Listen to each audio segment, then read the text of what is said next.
एक बार कैलाश पर्वत पर भगवान शंकर माँ पार्वती के साथ ध्यान में लीन थे। चारों ओर शांति थी, बस मंद हवा, गंगा जल की धारा और नदी की मधुर घाटियाँ। तभी एक दिव्य बालक वहाँ पहुँचा। उसकी आंखों में अपार भक्ति थी। वह बालक कैलाश की ओर झुककर बोला, महादेव, मैं आपका एक दर्शन करने आया हूँ। बस एक झलक पा लूँ तो जीवन सफल हो जाए।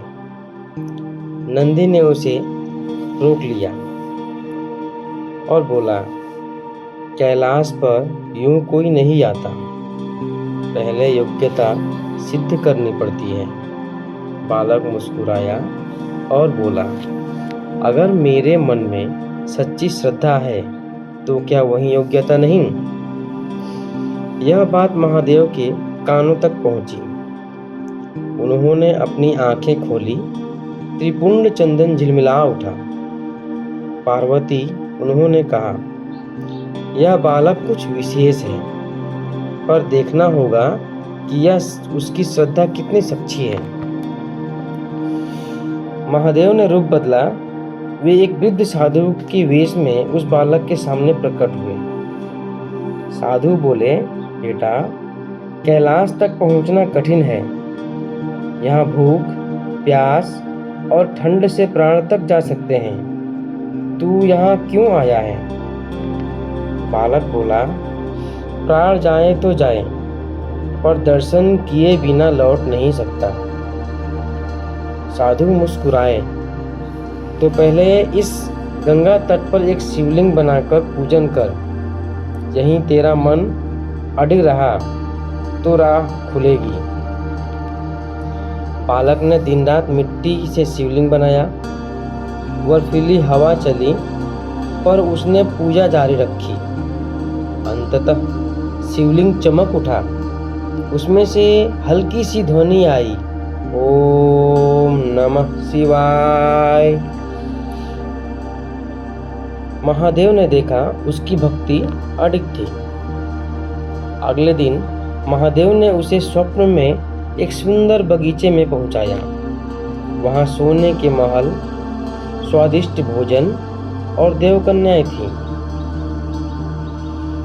यह सब तेरा ही है, एक दिव्य स्वर में आवाज आया।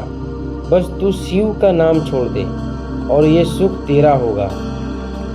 बालक ने हंसकर कहा, शिव का नाम ही मेरा सुख है। जिसे मैं छोड़ दूं, वही मेरा जीवन कैसे दे सकता है? स्वप्न टूटा। महादेव और पार्वती मुस्कुरा उठे। महादेव ने अंतिम परीक्षा रखी। उन्होंने आकाश से वाणी दी, यदि तू मुझे सच में चाहता है तो अपना सबसे प्रिय वस्तु मुझे अर्पित कर। बालक ने आंख बंद की। उसने अपने पास रखा एक छोटा शिवलिंग उठाया, जिसे वह जन्म से पूजता आया था।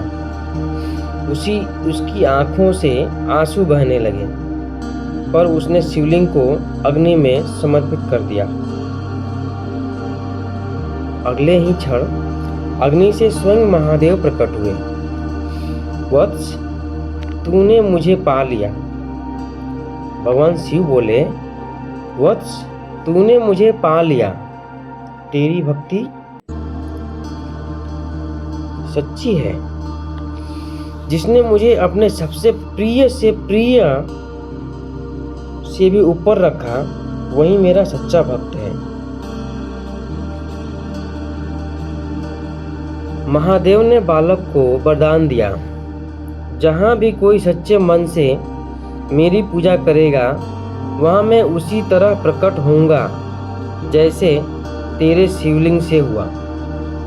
उस दिन से कहा जाता है, जब कोई मिट्टी, पत्थर या मन से भी शिव को पुकारता है तो महादेव वहाँ उपस्थित होते हैं।